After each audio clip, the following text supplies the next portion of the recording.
Hello everyone, here we are, we're in Goshen, Kentucky today. We're right here off of Highway 42, so you're going to probably hear some loud cars. Well, I'm standing here today in front of this massive tree. This is one of the biggest trees I think I've seen in the area. It's huge.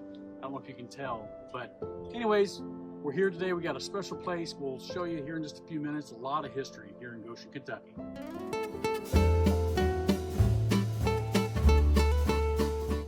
A Google search for breweries in the area led us to the Goshen Mercantile Taproom. The place was so full of history, so we started asking questions. Joe was more than happy to tell the story. Are you okay being on YouTube? Yeah, absolutely. Yeah. You want to tell the story about the post office again? Oh, absolutely. Oh, sure. It's Joe, by the way. So, hey, so Jack and Miss Josie, who bought the store in 1971, at that time, the post office was still in the general store. And the general store dates to the 1880s, according to the Historical Society, but there's records of that location having buildings and being a trading post back into the late 1700s. So when they bought the store in 71, the post office informed them that they needed more space, so they built this building in 74 and moved the post office here. So that's why we have the post office boxes, some of the post office memorabilia. In fact, the metal table there was original from the post office, and it has the piece of the glass door in it, and it had the logo. So when you leave, take a look at that. It's the door. It has the post office logo and the office hours open and everything like that. And then it's surrounded by receipts. There were boxes of receipts upstairs from all these companies that you would know. You know, Fisher's meat packing and all this stuff. There's fish fry tickets from churches in the 1930s and 40s. So we spread all that around. Yeah. And a business that was there before Jack and Miss Josie was somebody operated in the mid part of last century as the Goshen Mercantile. And so that sign up there, the Goshen Merco,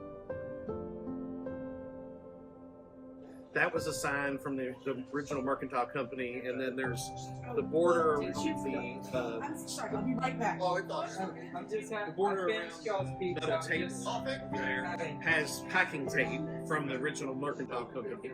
And so that's where we adopted the Mercantile concept. We do have some plans to actually let artists and local craftsmen and stuff feature stuff in here, but that's kind of where the feel. I mean, we've tried to preserve so much of the feel and also the memorability.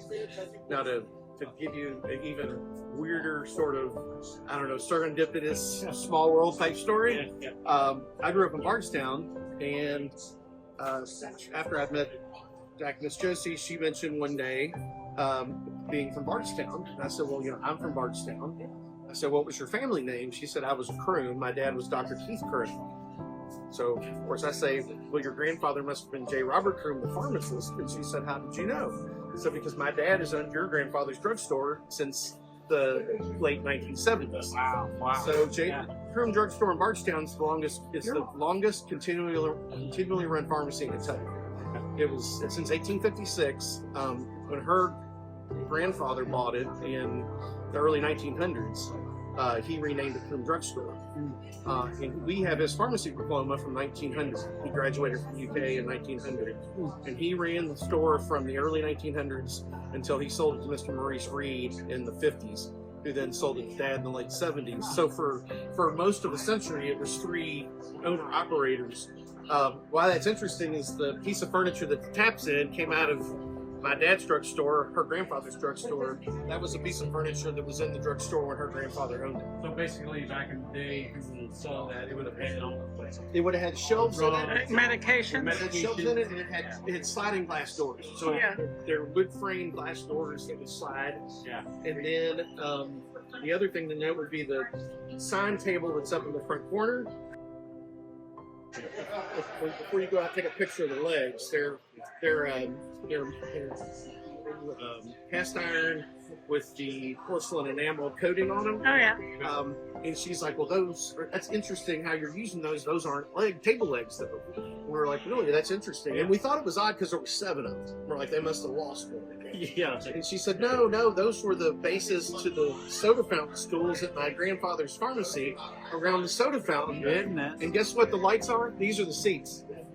all this, all the yeah. lights. Those were the seats, swivel seats that went on top. The metal pieces actually went on the other side, and sunk down into those bases. And once you could see that, where the holes we used for the bolts to go up into the table, they went into the ground to secure it to the floor. So they were actually, you know, the soda fountain seats. So it's, I don't know, it's kind of amazing to me because we've got you know, boxes and bottles that have her grandfather patent for some type of serum to cure a condition called chicken liver neck, and it was yes.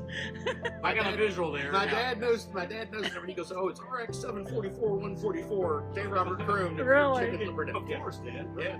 So. Nice. We still use it as the cash drawer. I mean, the steins, these things we put our specials on, those are all serving trays from the, we built the bar stuff. Okay. Some of it, you know, things we got out of architectural salvage from downtown. Yeah. But the foot rails, all the foot rail pieces came out of the store stuff in the attic. I mean, We are always looking for new breweries to go to, so if you want to leave a comment telling us what your favorite is, that would be great.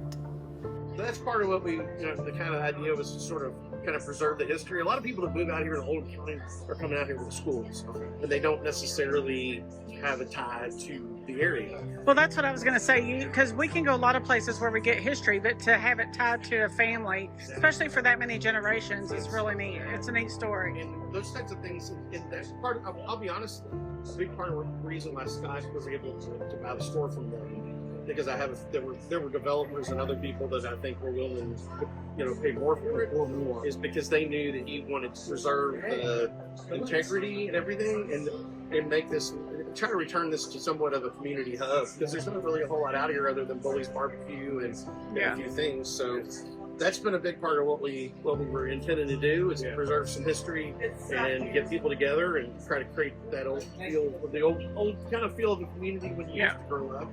Well, y'all are pulling that off very well. It's been a great experience here today. Yeah.